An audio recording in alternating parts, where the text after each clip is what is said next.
And data from the cockpit voice recorder from the crashed Ethiopian Airlines flight has been successfully downloaded for analysis in the investigation. Now, according to the Ethiopian Transport Minister, the information initially from the flight data recorder of the Ethiopian Airlines plane shows clear similarities with an earlier disaster involving the same kind of Boeing aircraft in Indonesia. But the Transport Minister did not elaborate on what the similarities were. Now, both the flight data recorder and the cockpit voice recorder were sent to Paris for analysis by the French Air Accident Investigation Agency.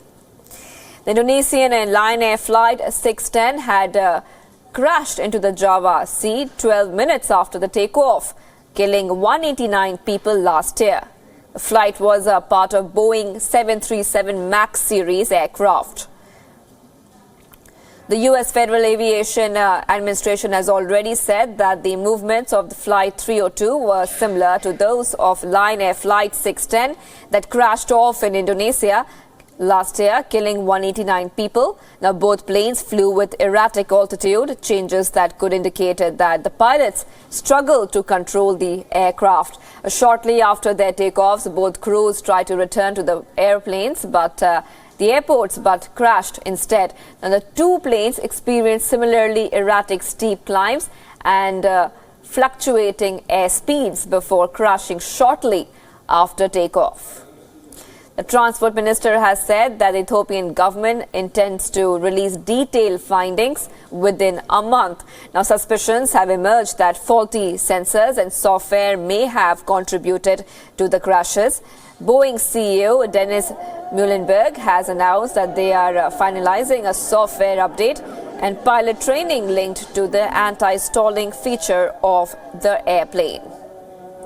The CEO has said that the modifications in the software MCAS is taking place while investigators are working to establish definitive conclusions. Now, the maneuvering Characteristics Augmentation System, or the MCAS, is an automotive safety feature designed to prevent the plane from entering into a stall or losing lift. Both the Lion Air jet and the Ethiopian Airlines aircraft were fitted with that system.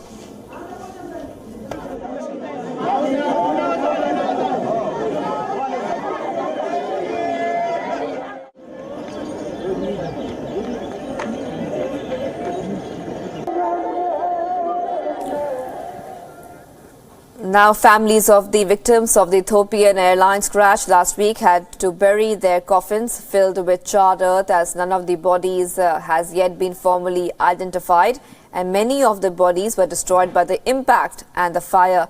Thousands marched in the capital of Addis Ababa, accompanying 17 empty caskets at a funeral for the victims. The caskets were empty because authorities have said that recovering and identifying the remains will in fact take months now. Some family members have been given charred earth from the crash site to help remember their loved ones. A sack of dirt from the crash site has been provided to fill the coffins. Many of the relatives of the victims have already gone to the dusty field outside Addis Ababa, where the plane went down to pay their last respects.